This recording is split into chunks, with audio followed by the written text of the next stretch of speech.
Les actrices de l'ancienne Hollywood sont toujours considérées comme parmi les plus belles femmes ayant jamais apparu à l'écran. Ces actrices venaient dans toutes les formes et tailles, mais elles étaient toutes superbes à leur manière unique. Plongeons dans la vie de 25 actrices hollywoodiennes classées selon la taille de leur buste. La première sur la liste est Janet Gaynor. Selon les sources, son tour de poitrine était de 31 pouces et demi. Enfant, elle et ses parents ont déménagé à San Francisco, en Californie, où elle a obtenu son diplôme de fin d'études secondaires. Ensuite, elle a déménagé à Los Angeles et s'est inscrite dans une école de secrétariat. Elle a trouvé un emploi dans un magasin de chaussures, gagnant $18 par semaine. Cependant, l'attrait d'Hollywood l'a attirée vers le métier d'actrice. Elle a réussi à obtenir des petits rôles non crédités dans plusieurs longs métrages et courts métrages comiques.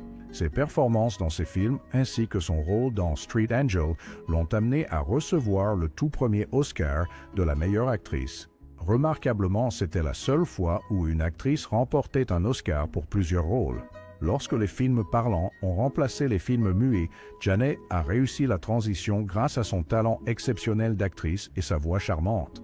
Au milieu des années 1930, elle était la tête d'affiche principale dans les théâtres, offrant des performances remarquables dans plusieurs films par ailleurs peu mémorables. Elle a été la première actrice à recevoir l'Oscar de la meilleure actrice en gagnant pour Sunrise, A Song of Two Humans, Seventh Heaven et Street Angel, car les acteurs pouvaient recevoir un seul Oscar pour plusieurs films dans les premières années.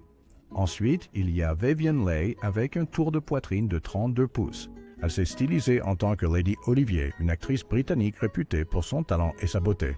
Elle a remporté l'Oscar de la meilleure actrice 2 fois, d'abord pour son interprétation emblématique de Scarlett O'Hara dans Autant en emporte le vent, et plus tard pour son rôle de Blanche Dubois dans l'adaptation cinématographique d'un tramway nommé Désir, un personnage qu'elle avait également incarné sur scène dans le West End de Londres. De plus, elle a reçu un Tony Award pour sa performance dans la comédie musicale de Broadway Tovarick. Malgré des périodes d'inactivité dans sa carrière, l'American Film Institute a classé Leigh comme la 6e plus grande star féminine du cinéma classique hollywoodien. Après avoir terminé ses études à l'école de théâtre, Leigh a commencé sa carrière cinématographique avec de petits rôles dans 4 films, finissant par s'imposer dans le rôle de l'héroïne de Fire Over England. Bien que sa beauté ait attiré beaucoup d'attention, Leigh sentait qu'elle éclipsait parfois ses talents d'actrice. Malgré sa renommée en tant qu'actrice de cinéma, la passion principale de Leigh était le théâtre. Au cours de sa carrière de 30 ans, elle a joué une large gamme de rôles, des héroïnes dans les comédies de Noel Coward et George Bernard Shaw aux personnages classiques de Shakespeare tels qu'Ophélie, Cléopâtre, Juliette et Lady Macbeth. Dans ces dernières années, elle est passée à des rôles de caractère dans quelques films. 3. Natalie Wood, qui avait un tour de poitrine de 32 pouces. Elle était une actrice américaine d'origine russe et ukrainienne. Elle a commencé sa carrière comme actrice enfant et a réussi à passer à des rôles d'adolescente, de jeune adulte, puis d'âge moyen. Wood a commencé à apparaître régulièrement dans des films après avoir obtenu un contrat avec 20th Century Fox. Son premier rôle majeur fut celui de Susan Walker dans le classique de Noël, Miracle, un succès commercial et critique. Ce rôle lui a apporté une renommée initiale, entraînant une invitation de Macy's à apparaître dans leur parade annuelle de Thanksgiving. Après ses premiers succès, Wood a reçu de nombreuses propositions de films.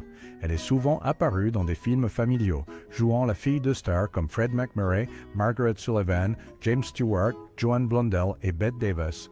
En tant qu'actrice enfant, elle était très demandée, apparaissant dans plus de 20 films. Elle a été récompensée à titre posthume par une étoile sur le Walk of Fame de Hollywood au 7000 Hollywood Boulevard à Hollywood, Californie. Le magazine People l'a nommée comme l'une des 25 personnes les plus fascinantes de 1976. Ensuite, Judy Garland avec un tour de poitrine de 33 pouces.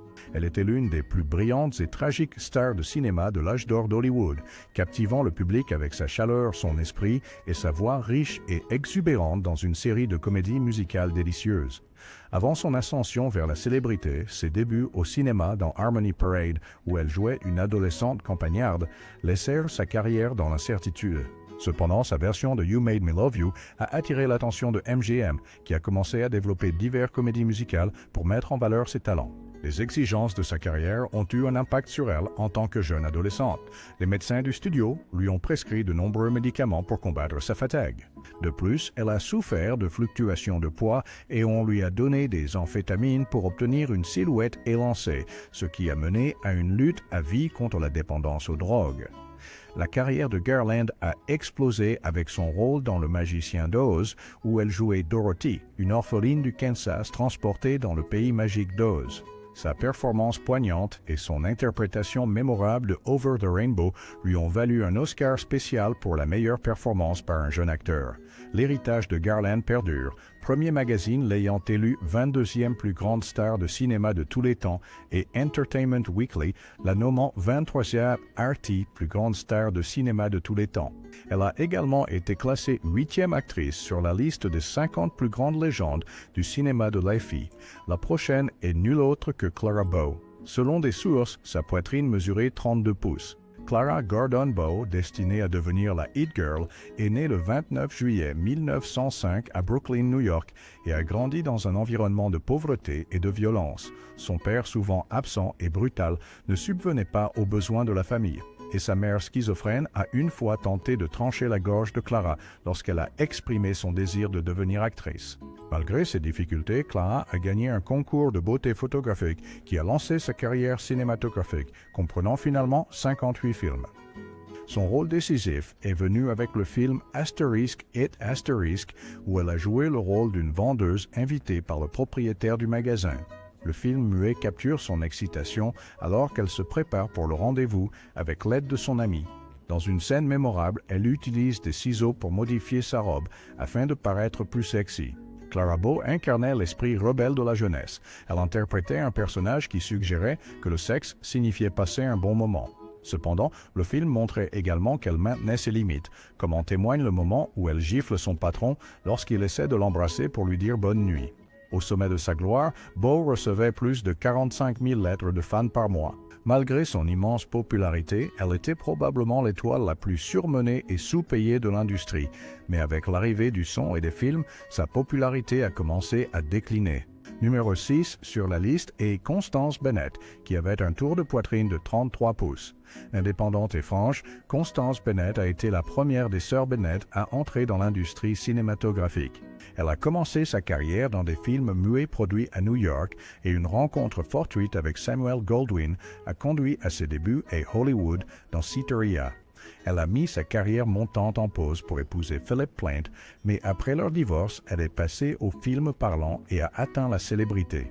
Son rôle dans le film à succès commun, Clay l'a poussée dans une série de rôles de femme légère et de mère célibataire, mais elle a vraiment excellé dans des comédies sophistiquées telles que The Affairs of Shelley Nee, Ladies in Love, Topper et Merrily We Live. Le look chic blond de Bennett, sa voix rauque et son sens impeccable de la mode lui donnaient un style distinctif. Elle a fait moins de films, se concentrant plutôt sur la radio et le théâtre. Femme d'affaires avisée, elle a investi judicieusement et a lancé des entreprises commercialisant des vêtements et des cosmétiques pour femmes. Connue pour son goût du conflit, elle se querellait souvent avec la presse et appréciait engager des poursuites judiciaires. Son dernier mariage avec un colonel de l'armée de l'air des États-Unis fut heureux et lui permit de jouer un rôle clé dans la coordination des spectacles transportés en Europe pour les troupes d'occupation et le pont aérien de Berlin, ce qui lui valut des distinctions militaires. Bien qu'elle ait conservé une apparence jeune, elle mourut subitement à l'âge de 60 ans, peu après avoir terminé son 57e film. Ensuite, c'est au tour de Jane Powell. Selon certaines sources, son tour de poitrine était de 33 pouces. Le parcours de Jane Powell dans le chant et la danse a commencé à un jeune âge, captivant le public à la radio et dans les théâtres avant ses débuts à l'écran. Elle a eu une carrière florissante dans les comédies musicales au cinéma.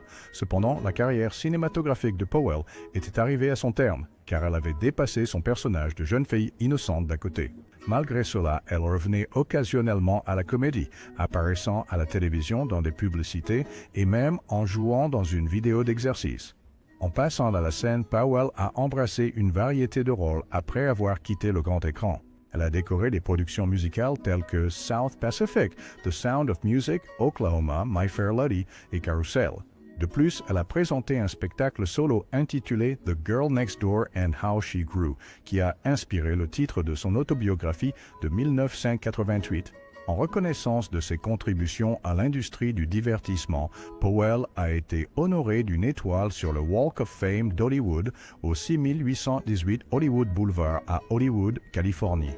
En 8e position, Veronica Lake avec un tour de poitrine de 34 pouces. Veronica Lake a été l'une des premières grandes stars de cinéma à embrasser les apparitions à la télévision, un média largement boudé par Hollywood au début des années 1950. Dans son autobiographie, Veronica, elle explique que la télévision payait bien et était souvent diffusée en direct, ce qui lui a donné la confiance nécessaire pour travailler dans le théâtre en direct. Sa percée s'est produite lorsqu'elle a été associée à Alan Ladd, le seul acteur à Hollywood proche de sa taille. Mesurant seulement 4 pieds 11 pouces, elle trouvait une compatibilité avec Ladd, qui mesurait 5 pieds 6 pouces. Veronica Lake est honorée d'une étoile sur le Walk of Fame d'Hollywood, situé au 6918 Hollywood Boulevard. Ensuite vient Lana Turner. Et curieusement, elle a un tour de poitrine de 34 pouces. Lana Turner, une actrice de cinéma américaine renommée pour son apparence glamoureuse et son charme séduisant, a connu le succès dans des rôles qui mettaient en avant sa sexualité et ses origines de classe ouvrière malgré ses compétences d'actrice limitées. Sa popularité a atteint son apogée dans les années 1940 et 50, jouant souvent des personnages décrits comme des filles bien tournées mâles. La légende raconte qu'elle a été découverte à la fontaine à sodas d'une pharmacie par un journaliste de cinéma de Hollywood, ce qui a conduit à un petit rôle dans They Won't Forget de Warner Brothers, réalisé par Mervyn LeRoy. LeRoy, impressionné par son potentiel, lui conseilla d'adopter un nom plus glamour. Ainsi, Lana est née. Elle suivit LeRoy à Metro-Goldwyn-Mayer, MGM, où elle resta sous contrat. Les rôles à l'écran de Turner reflétaient souvent sa vie personnelle tumultueuse, marquée par 7 mariages, dont celui avec le chef d'orchestre Artie Shaw et l'acteur Lex Barker, ainsi que de nombreuses liaisons amoureuses. Numéro 10 est Faye Dunaway, qui a un tour de poitrine de 34 pouces. Faye Dunaway, l'incarnation de la blonde glaciale et élégante, est renommée pour ses interprétations de personnages féminins complexes et déterminés et a dominé le deuxième âge d'or d'Hollywood avec ses performances inoubliables.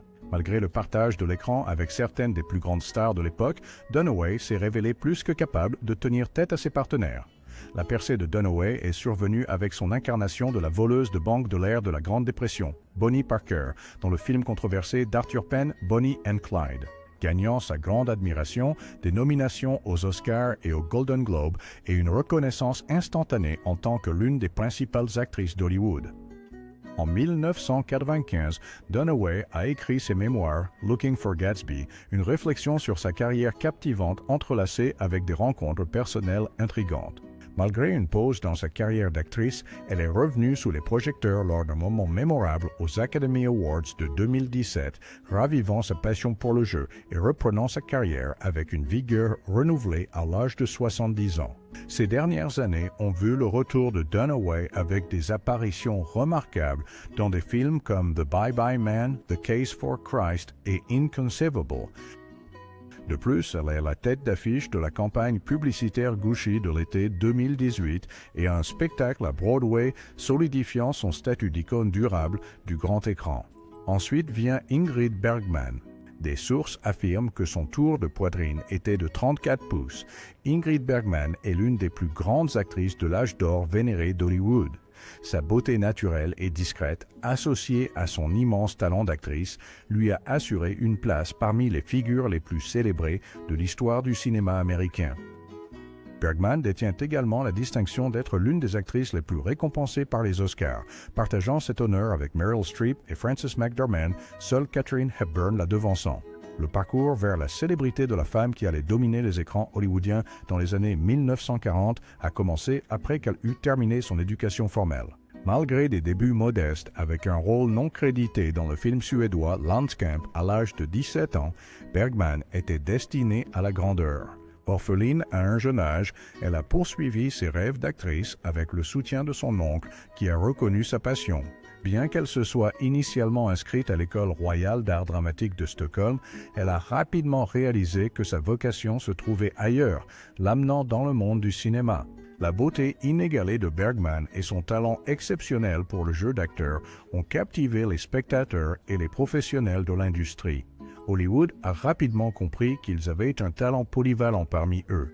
Connu pour son dévouement à son art, le véritable amour de Bergman pour le jeu d'acteur l'a rendu cher au public. Malgré des défis personnels et professionnels, Bergman a continué à offrir des performances remarquables.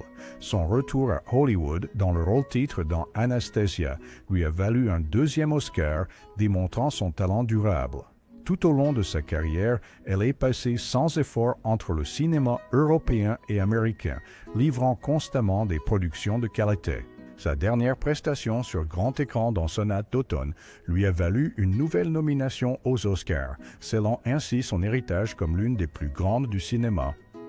Bien qu'elle se soit retirée du grand écran, son interprétation remarquable de la première ministre israélienne Golda Meir dans la mini-série A Woman Called Golda lui a valu un Emmy Award à titre posthume, témoignage de son impact durable sur le monde du théâtre. Numéro 12 sur la liste est Sid Charisse avec un tour de poitrine de 34,5. Sid a fait ses débuts sur grand écran dans Something to Shout About, créditée en tant que Lily Norwood.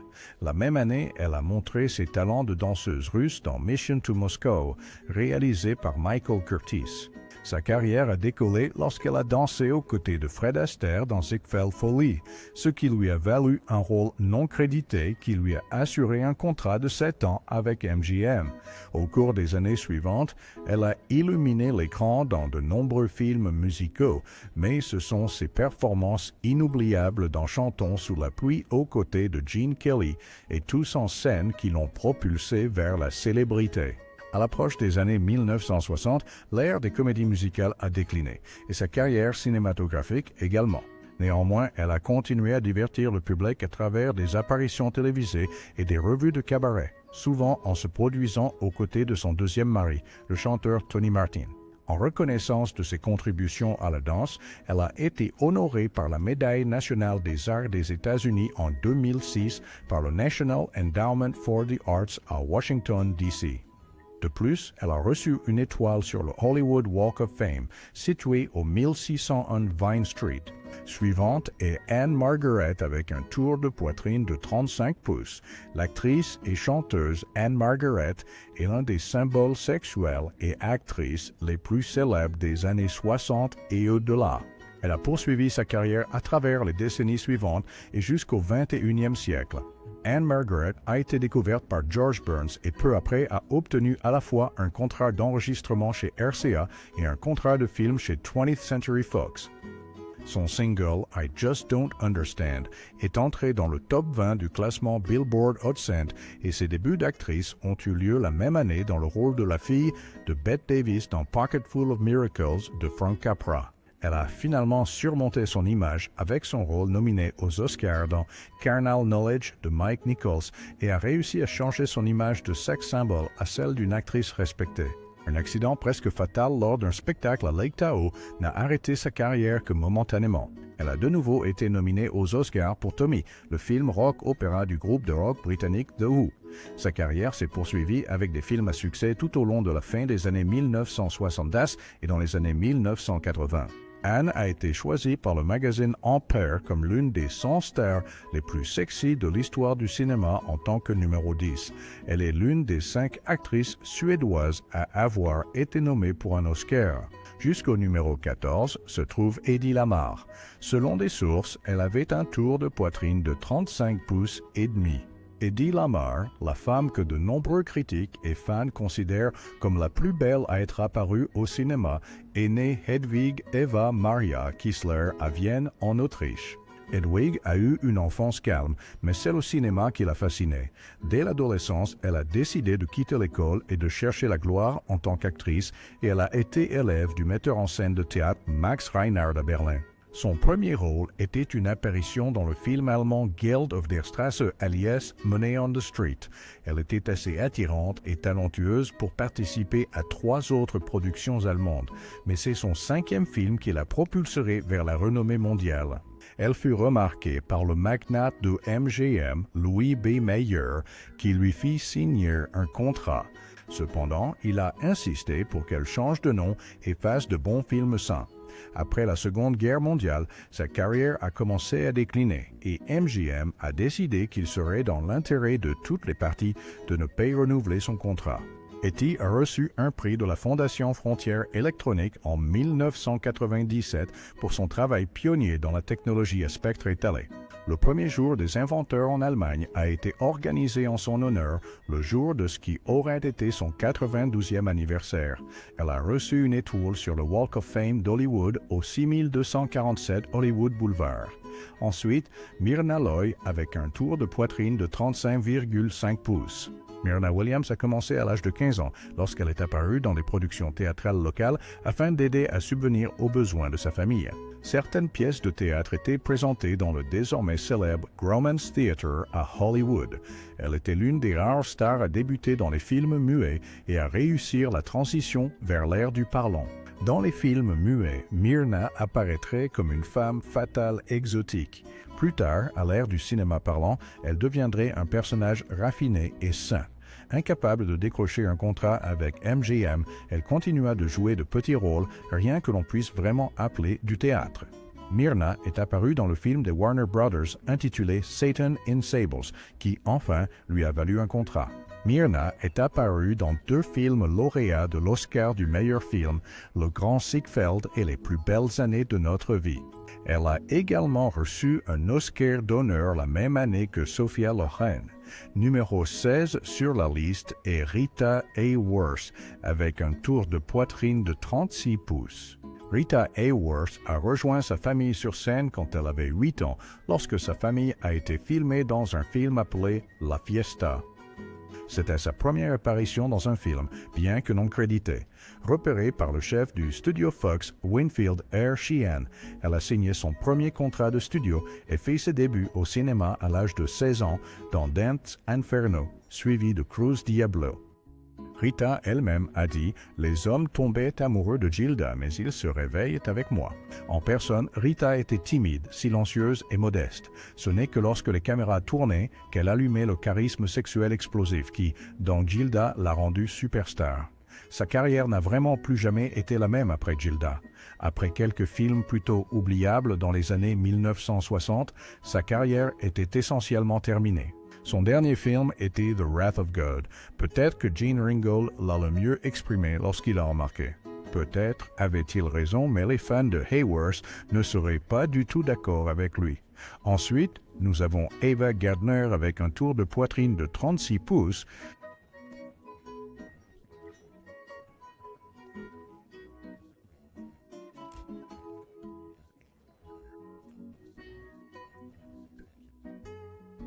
À l'âge de 18 ans, sa photo dans la vitrine du studio photo new-yorkais de son beau-frère attira l'attention de la MGM, menant rapidement à Hollywood et à un contrat de film uniquement basé sur sa beauté. Sans aucune expérience d'actrice, ses premiers 17 rôles au cinéma étaient de petites répliques ou un peu mieux. Après son premier rôle principal dans le film de série B Whistle Stop, MGM l'a prêté à Universal pour son premier film remarquable, The Killers. Peu de ses meilleurs films ont été réalisés chez MGM, qui, en la gardant sous contrat pendant 17 ans, a utilisé sa popularité pour vendre de nombreux films médiocres. À ce moment-là, le statut de star avait transformé la fille de la campagne en une cosmopolite, mais elle n'a jamais surmonté une profonde insécurité concernant la comédie et la vie sous les projecteurs. Son dernier rôle principal de qualité au cinéma fut dans La Nuit de l'Iguane, son travail ultérieur étant strictement pour l'argent. Des ennuis fiscaux en Espagne ont entraîné un déménagement à Londres, où elle a passé ses 22 dernières années dans un confort raisonnable. Sa carrière cinématographique ne lui a pas apporté une grande satisfaction, mais sa beauté la rendait peut-être inévitable. De nombreux fans la considèrent toujours comme la plus belle actrice de l'histoire d'Hollywood. Ava a reçu une étoile sur le Hollywood Walk of Fame au 1160 Vine Street. Également, elle a été classée numéro 25 sur la liste de l'American Film Institute des plus grandes légendes féminines du cinéma américain. Numéro 18 sur la liste est Brigitte Bardot avec un tour de poitrine de 36 pouces. Brigitte Bardot a montré des talents précoces en musique et en danse sous la direction de sa mère. À 15 ans, elle s'est lancée dans le mannequinat apparaissant dans le magazine français Elle.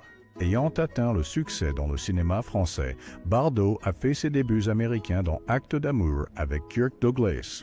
Sa sexualité explosive a captivé le public américain, lui valant le titre de Sex Kitten et attirant les hommes dans les cinémas à travers le pays. Se retirant des films avant ses 40 ans, Bardot préférait une vie loin des feux de la rampe en raison des intrusions que cela apportait.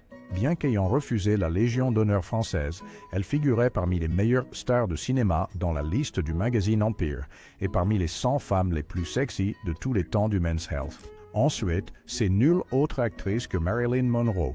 Selon les sources, elle avait un tour de poitrine de 37 pouces. Plus important encore, Marilyn Monroe, actrice, comédienne, chanteuse et mannequin américaine, est devenue l'une des figures emblématiques les plus durables du monde.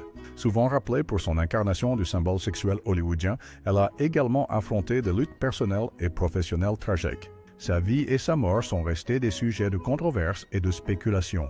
La carrière cinématographique de Monroe a débuté humblement, avec de petits rôles dans The Shocking Miss Pilgrim et Summer Lightning, où la plupart de ses scènes ont fini par être coupées. Malgré les revers, son mélange enivrant de sexualité et d'innocence a capté l'attention du public.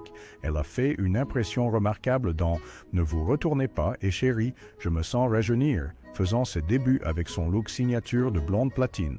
Elle est reconnue comme la star sexuelle numéro 1 du 20e siècle par le magazine Playboy.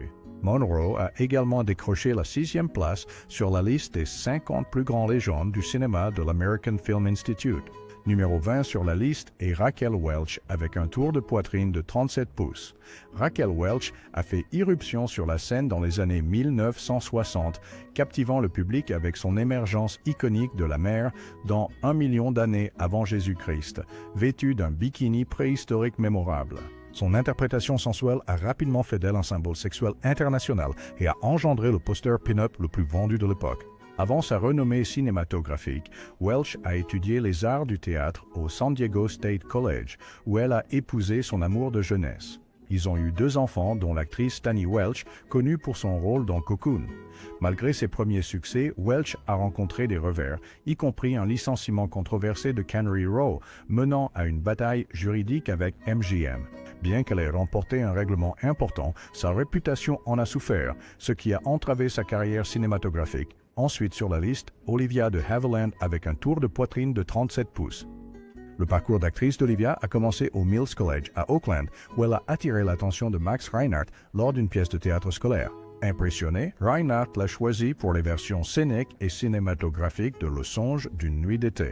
Par la suite, Warner Bros. L'a engagé pour un contrat de 7 ans, ce qui a conduit à des apparitions dans des films notables comme Captain Blood aux côtés d'Errol Flynn, ce qui lui a également valu sa première nomination aux Oscars pour Autant en emporte le vent.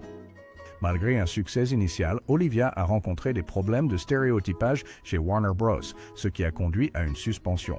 Elle est revenue avec une performance remarquable dans To Each His Own, remportant enfin un Oscar. Tout au long des années 1940, elle a continué à offrir des performances remarquables, obtenant plusieurs nominations et victoires.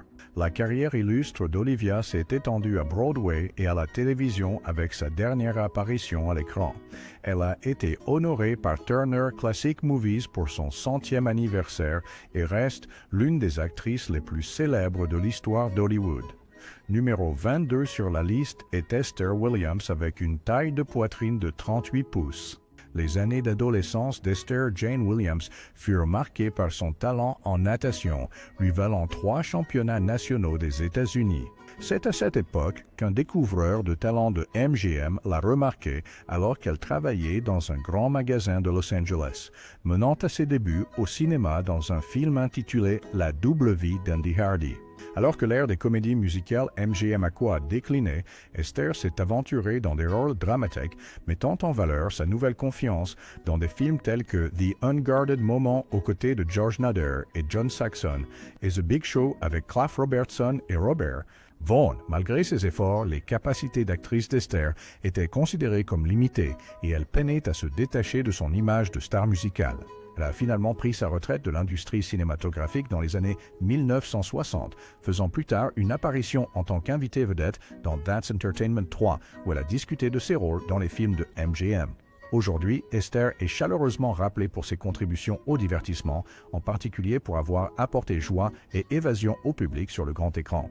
De plus, elle a trouvé le succès dans le secteur des maillots de bain, solidifiant davantage son héritage. En reconnaissance de ses réalisations, Esther a été honorée d'une étoile sur le Hollywood Walk of Fame au Mont Saint-Hyacinthe Vine Street. Elle a également été intronisée au International Swimming Hall of Fame en tant que contributrice. Une autre icône à admirer est Sophia Loren. Selon des sources, son tour de poitrine était de 38 pouces. Ayant grandi dans les bidonvilles pauvres de Pozzuoli pendant l'époque tumultueuse de la Seconde Guerre mondiale, Sophia a enduré une enfance marquée par une profonde tristesse et l'absence de son père. Cependant, sa fortune a changé de manière spectaculaire à l'âge de 14 ans lorsqu'elle a participé à un concours de beauté, se classant parmi les finalistes. C'est lors de cet événement que Sophia a attiré l'attention du producteur de cinéma Carlo Ponti, qui, malgré ses 22 ans de plus qu'elle, deviendra plus tard son mari. La guidance de Ponti a offert à Sophia la figure paternelle qu'elle avait tant désirée. En orientant sa carrière en obtenant des contrats et en lui proposant des rôles dans des films, à commencer par L'Assemugli di Barba Blu, où elle était initialement créditée sous le nom de Sofia Lazzaro, un clin d'œil espiègle à sa beauté captivante. Tout au long des années 1960 et 1970, Sophia a consolidé son statut de star internationale du cinéma, apparaissant sur les écrans de part et d'autre de l'Atlantique et partageant l'affiche avec des acteurs emblématiques tels que Paul Newman, Marlon Brando, Gregory Peck et Charlton Heston. Sophia a reçu un Oscar d'honneur en reconnaissance de son illustre œuvre, consolidant ainsi son statut de l'un des plus grands trésors du cinéma mondial. Cependant, la même année, elle a vécu une perte profonde avec le décès de sa mère dû au cancer. Le retour de Sophia au cinéma grand public dans Prêt-à-porter a été salué, bien que le film lui-même ait reçu des critiques mitigées. Elle a suivi ce succès avec un rôle notable dans la comédie Grumpier Old Man, où elle a interprété une divorcée séduisante aux côtés de Walter Matthau, marquant ainsi son plus grand succès aux États-Unis depuis des années. Au cours de la décennie suivante, Sophia a continué à montrer son talent dans une gamme de rôles, y compris des films indépendants tels que Soleil, Between Strangers, réalisé par son fils Eduardo, et Lives of the Saints. Numéro 24 sur la liste est Jane Russell avec un tour de poitrine de 38 pouces. En fait, ses seins sont les homonymes de Jane Russell Peaks en Alaska. En 1941, elle a été engagée par Howard Hughes pour sa production de The Outlaw, un film qui l'a propulsée vers la célébrité. Bien que le film ait principalement mis en avant les attributs physiques de Jane plutôt que ses talents d'actrice, il est devenu un succès au box-office malgré les défis liés à la censure. Au cours des années 1940, Jane a continué à apparaître dans des films avec des rôles notables, y compris The Born Losers et Darker Than Amber. Ses apparitions publiques se sont prolongées jusqu'aux années 1970 lorsqu'elle est devenue porte-parole pour Playtex Brass. Malgré les limitations imposées durant sa carrière initiale sous Hughes, Jane a été reconnue pour ses contributions au cinéma et au-delà. Elle a également été honorée du prix Wick Living Legacy du Women's International Center, reconnaissant son impact durable et son héritage. Et enfin, nous avons Anita Ekberg avec un tour de poitrine de 40 pouces. Intéressant. Elle était l'une des 100 stars les plus sexy de l'histoire du cinéma. Grandir avec 7 frères et sœurs n'était pas particulièrement aventureux, mais la vie d'Anita a pris un tournant palpitant lorsqu'elle a été couronnée Miss Suède en 1950. Bien qu'elle n'ait pas remporté le titre de Miss Univers, elle a décroché un contrat de mannequinat aux États-Unis. Bien que son contrat de film avec RKO de Howard Hughes n'ait pas abouti comme prévu, il a été dit que Hughes avait l'intention de l'épouser. Au lieu de cela, elle a trouvé sa place à Hollywood avec Universal Studios, souvent dans des rôles qui mettaient principalement en valeur sa beauté éblouissante. Après 5 ans à Hollywood, le parcours d'Anita l'a menée à Rome, où la Dolce Vita de Federico Fellini est devenue son moment décisif. Embrassant l'Italie, elle est apparue dans environ 20 films au cours de la décennie suivante, avec certains rôles laissant une marque indélébile et d'autres sombrant dans l'obscurité. Ces 2 mariages ont attiré une attention considérable de la presse, renforçant ainsi son statut de célébrité. À mesure que les années 1970 se déroulaient, les apparitions d'Anita à l'écran devenaient moins fréquentes, mais elle fit un retour triomphal avec Intervista de Fellini. En 2002, Anita Ekberg a fait ses adieux à la comédie, concluant une remarquable carrière de 50 ans dans l'industrie cinématographique. Cependant, la tragédie a frappé lorsqu'elle s'est retrouvée démunie après avoir passé 3 mois à l'hôpital de Rimini. Lors de son hospitalisation, sa maison a été cambriolée. Sa villa a été endommagée par un incendie et elle a cherché de l'aide auprès de la Fondation Fellini, qui traversait également des difficultés financières. Le magazine Empire a honoré Anita Ekberg en la sélectionnant parmi les 100 stars les plus sexy de l'histoire du cinéma, reconnaissant son attrait durable et son impact sur le cinéma. Pour découvrir d'autres histoires fascinantes parmi les acteurs et actrices d'Hollywood, n'oubliez pas de vous abonner et je vous retrouve dans la prochaine vidéo.